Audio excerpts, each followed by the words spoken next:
Some stories begin with a hero's journey. Others start with betrayal. This one starts with an email that would trigger the most calculated corporate takedown in Silicon Valley history.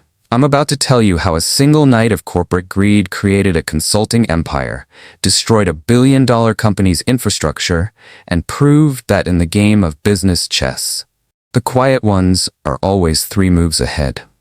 My name is Owen, but that isn't important. What matters is what I built, what they stole, and how I made them pay. Picture this. It's 11:47 p.m. on a Tuesday. I'm still at my desk, surrounded by empty coffee cups and the ghosts of another 14-hour day. The office is dead silent, except for the fluorescent lights buzzing like angry wasps overhead. 3 consecutive weeks. 3 14-hour marathons. I just closed the biggest quarter in company history, $4.3 million in new contracts. Deals that literally saved us from missing our investor targets. Then my phone buzzed. Subject, compensation adjustment T1.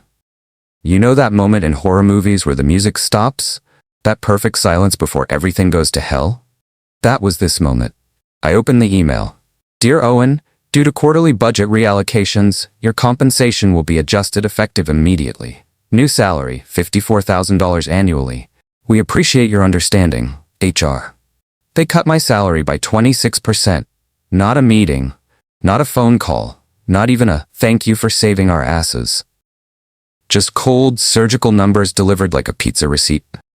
I stared at that screen for exactly 47 seconds. I know because I timed it later when I was building my case file. Drops to whisper. They really thought I wouldn't notice. They really thought I'd just take it. They were about to learn why quiet people are the most dangerous ones in the room. I didn't go home that night. Something was crawling under my skin, that itch you get when the numbers don't add up. I pulled up our CRM dashboard, started clicking through the sales pipeline, account by account, deal by deal. And that's when I found it. My top 3 accounts, the ones I'd been nurturing for 8 months, had been quietly reassigned to Derek Castellanos, the VP's nephew, the golden boy who'd never made a cold call in his life. Account number 1, TechFlow Industries, $1.2 million annual contract. Account 2, Meridian Systems, $1.8 million multi-year deal. Account 3, Quantum Logistics, $1.3 million with expansion clauses. Total value, $4.3 million. The same deals that had just saved the quarter. The same deals I'd built from scratch. Cold calls at 6 a.m., pitch decks at midnight, client dinners where I paid for the wine with my own credit card. Derek hadn't even been in the country when 2 of those contracts closed. I checked his Instagram. He was in Cabo, posting pictures of margaritas while I was in conference rooms closing his deals for him. This wasn't incompetence. This wasn't a mistake. This was surgical, calculated theft. And they were about to learn that I don't just remember every slight, I document them. Here's what they didn't know about me. I'm not just a salesperson. I'm a systems architect who learned to sell. Every conversation, every email, every phone call, I track it all. That night, I built a fortress. I backed up everything. Call recordings, legal in my state, email chains, CRM logs with timestamps, screenshots with metadata. I created an encrypted archive with biometric locks and distributed it across 3 secure servers. But here's the kicker. I didn't just document the theft. I documented something else, something they'd completely forgotten about. RazorSync. For the past 18 months, I'd been quietly building a proprietary client flow system on my own time. A predictive analytics platform that could forecast client behavior, optimize sales sequences, and increase conversion rates by 38%. I'd been beta testing it across the company. Every mysterious uptick in our quarterly numbers, every miraculous conversion that had the C-suite popping champagne, that was RazorSync. That was my code, my algorithms, my late nights. And I'd watermarked every single line of code with traceable DNA tags, invisible signatures that proved authorship, legally bulletproof, technically immutable. They cut my salary, but I still owned their future. Chapter 4. Watching Rome Burn. The next morning, I walked into the office like nothing had happened, smiled at Derek, nodded at the VP, made coffee in the break room like I wasn't planning their digital apocalypse. Derek was already trying to manage his accounts. I watched him fumble through client calls, mispronouncing company names, confusing project timelines. But the real show started when he tried to use RazorSync. See, RazorSync isn't just software, it's a symphony. Every module depends on calibration matrices, behavioral algorithms, and predictive models that I'd fine-tuned over months. You can't just turn it on. Derek didn't know that. On Wednesday, he tried running a client analysis for Meridian Systems, one of his new accounts. Clicked through my interface like he was playing a video game. The system didn't just glitch, it imploded. The client portal crashed mid-negotiation. Real-time analytics flatlined. The automated follow-up sequences started sending corrupted data packets.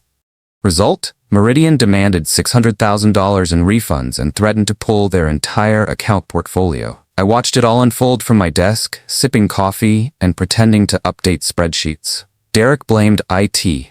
IT blamed the servers. The servers were fine. The system didn't break. Derek just didn't know how to drive it. That Friday, they held an emergency strategy meeting about RazorSync. Department heads, senior VPs, the works. They didn't invite me. I found out because Mina, my former analyst, texted me a picture of the conference room agenda. My own system was listed as Critical Infrastructure Assessment. Through the glass walls, I watched Derek stumble through a presentation about RazorSync's core functionality. He was using my own diagrams, my own flowcharts, trying to explain a system he'd never built. This module here handles client engagement prediction, he said, pointing at a complex algorithm tree. The head of operations frowned. What about the behavioral filter hierarchy? I don't see the risk assessment protocols. Derek blinked. Yeah, that's in version 2. There was no version 2. He didn't even understand version 1. I kept typing at my desk, pretending to work on quarterly reports while they tried to reverse engineer my brain. That night, I met Cass Rivera at a tiny ramen shop in Koreatown. Cass was my old product manager, brilliant, ruthless, and completely done with corporate politics. She'd been watching the company implode from the inside, knew exactly what they'd done to me, leaning in conspiratorially. So, she said, slurping noodles, you gonna let them steal your life's work, or are you gonna make them pay? She slid a business card across the table. Obsidian Collective, a shadow consulting firm made up of ex-CTOs, burnt-out entrepreneurs, and the most talented operators who'd been chewed up by corporate America. They want you in, she said.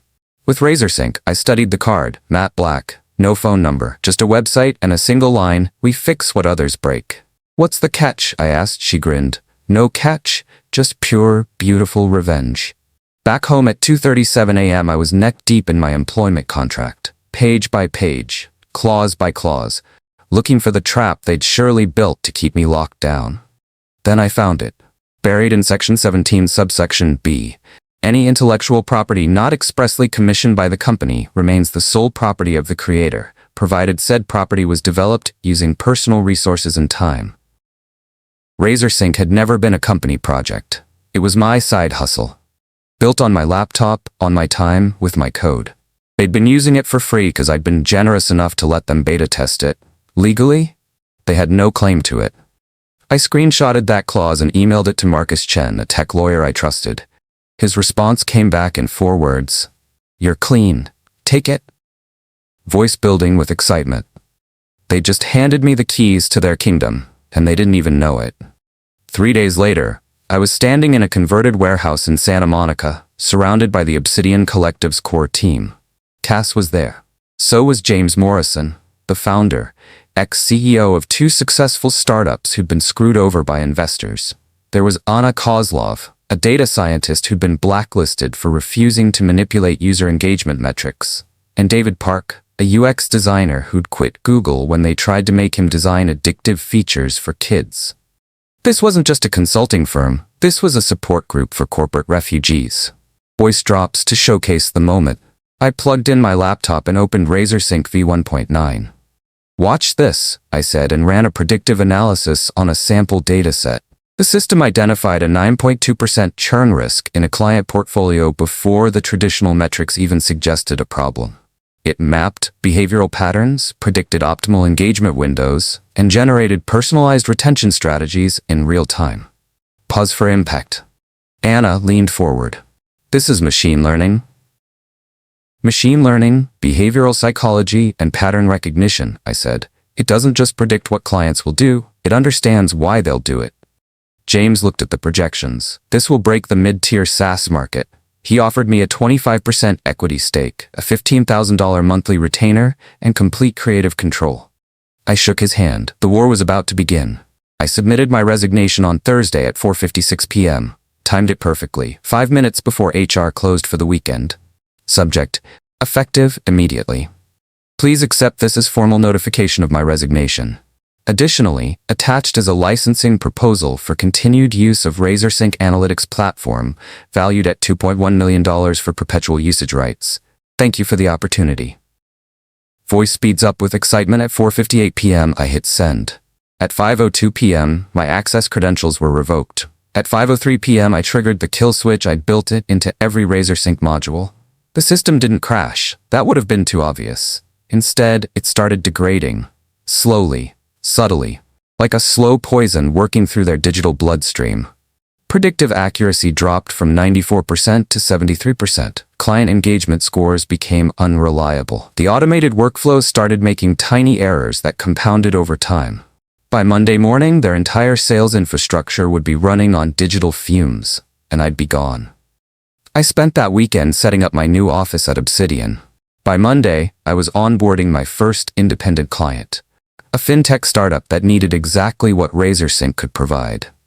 Meanwhile, my old company was hemorrhaging.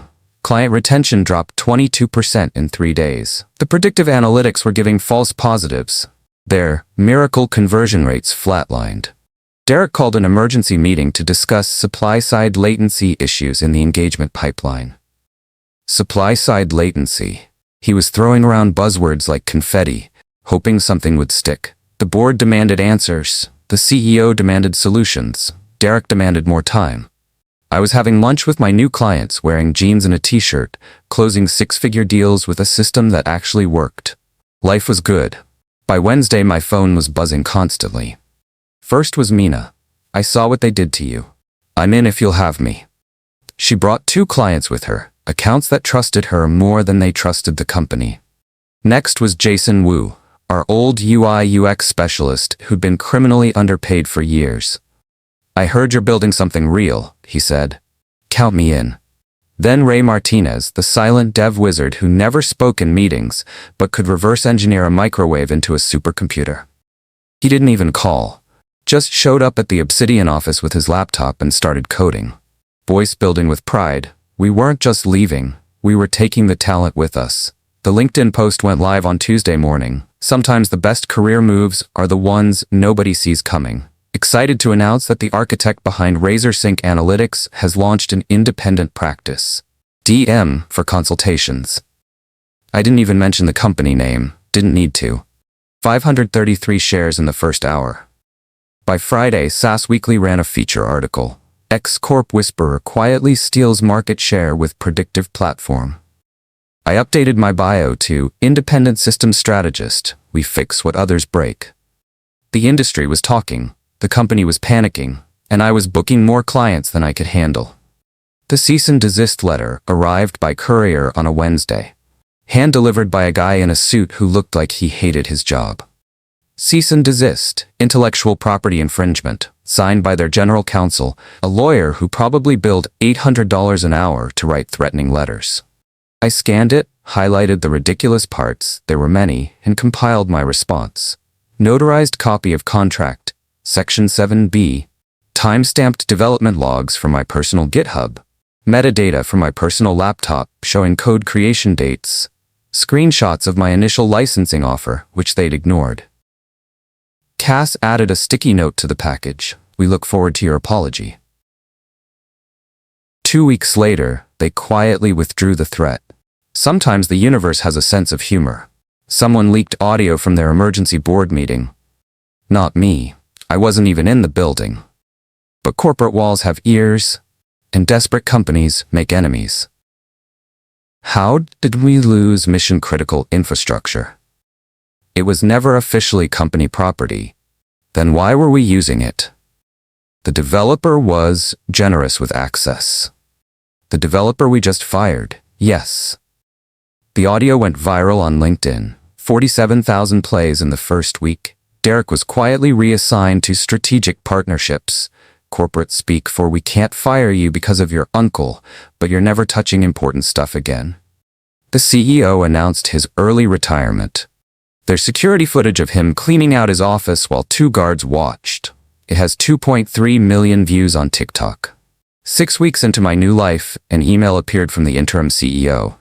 We'd love to discuss terms for reintegrating RazorSync into our infrastructure.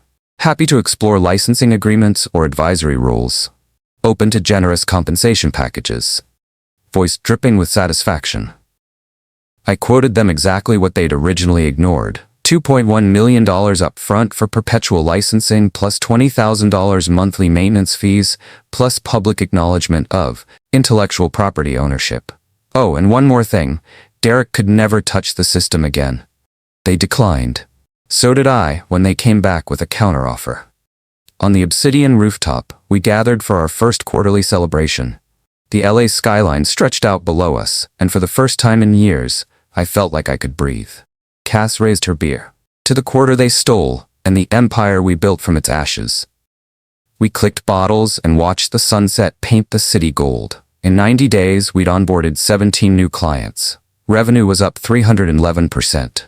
RazorSync v2.2 was launching with real-time pattern recognition that no competitor could match. And I'd hired Mina as co-lead strategist. Gave her equity and profit sharing. The kind of deal I'd never gotten at the old place. Sometimes the best revenge isn't getting even. It's getting better. The invite came 6 months later. Tech Summit 2025 wanted me to give a keynote about innovation in client relations. I accepted immediately.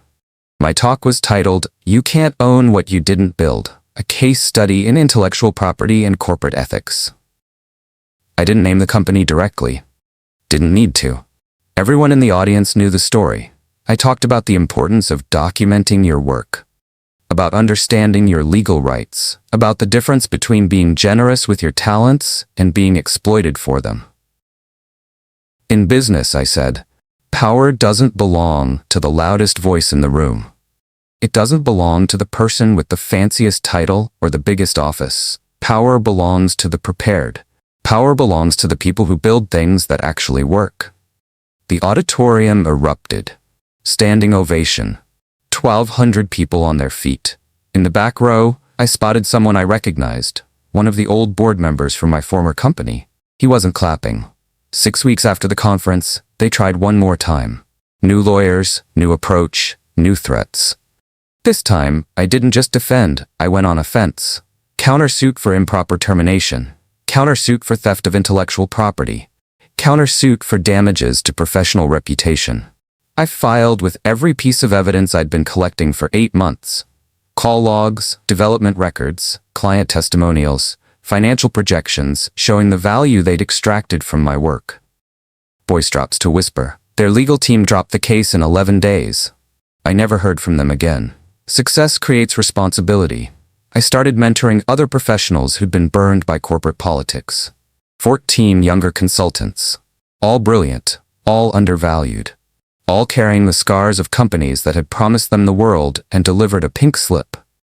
First rule I taught them, proof beats politics, always. Second rule, document everything, trust nothing. Third rule, your work is yours, license it, don't give it away. We called it the Underground Railroad for corporate refugees. A network of independent operators who'd learned to value themselves properly. Today, 6 of those mentees run their own consulting practices. 3 have launched successful startups. 2 are making more money than their former CEOs. The revolution was spreading. The best validation came from an unexpected source. 2 of my former clients, accounts I'd built from nothing, left the company and hired me directly. Not Obsidian, not a consulting firm. Me, personally. You were the only reason we stayed with them anyway, one of them told me. When you left, the service quality dropped off a cliff. Another client actually showed me the analytics. After I left, their engagement scores had dropped 34%. Customer satisfaction surveys mentioned my name specifically. Clients asking where I'd gone and whether they could work with me directly, warm with satisfaction. I wasn't just a salesperson who'd been replaced. I was a relationship architect who'd built something irreplaceable. Success breeds success, but it also breeds stories. Industry whispers followed me everywhere. That's the guy who took down Sentry with his own code. He turned a salary cut into a consulting empire. Never mess with the quiet ones. Someone found one of my old RazorSync watermarks embedded in a discarded dashboard at the company, posted it on LinkedIn with the caption, "Even their trash is branded." 812 likes, 94 comments, 23 shares. The mythology was growing, and I didn't have to feed it. The work spoke for itself. Success without service is just sophisticated selfishness. We open-sourced a light version of RazorSync for nonprofits. The first organization to use it was a literacy program in Detroit. They increased donor retention by 42% and expanded their reach to 3 new communities. The second was a veteran support network in Colorado. They used it to optimize volunteer engagement and doubled their program effectiveness. Those wins felt better than any corporate bonus I'd ever received. Better than any quarterly celebration. Better than revenge. That's when I knew we'd built something that mattered. Here's what they don't teach you in business school. The most dangerous person in any organization isn't the one making threats. It's not the one with the loudest voice or the biggest ego. It's the quiet one in the corner, building systems, solving problems, and keeping receipts. They cut my salary to silence me, to make me desperate, to force me to accept less than I was worth. But they forgot one crucial thing. I built RazorSync. I documented everything. I understood my rights. I prepared for war while they played politics. When they struck, I didn't just survive, I thrived. Today, Obsidian Collective manages over $50 million in client relationships. RazorSync powers analytics for companies across 3 countries. And I've never worked another 14-hour day unless I chose to. The company that cut my salary? They're still trying to rebuild what they lost when I walked away. Some lessons cost $2.1 million to learn, but for me, that education was priceless. Chapter 4, Watching Rome Burn.